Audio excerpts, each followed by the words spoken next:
Welcome to the Slop Farm. Enjoy the video. You start by creating a working file and structuring data so formulas behave predictably. First, save a new XLSX and name it logically.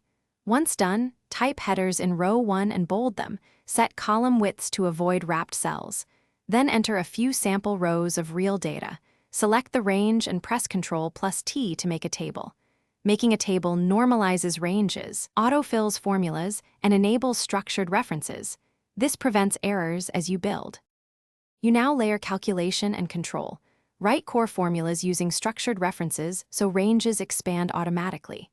Use SUM and average for aggregates, then add IF and lookup functions. Prefer XLOOKUP when available. Make absolute references with $ when copying anchored cells. Next, create named ranges for complex formulas so they're readable.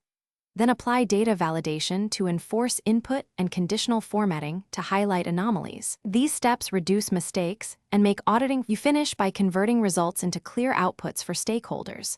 Create charts directly from the table, choose bar for comparisons, line for trends, and label axes.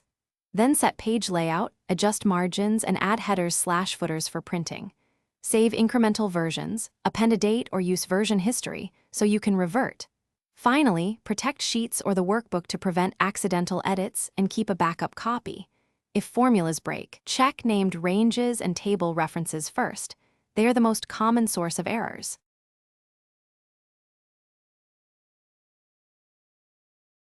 Thanks for watching.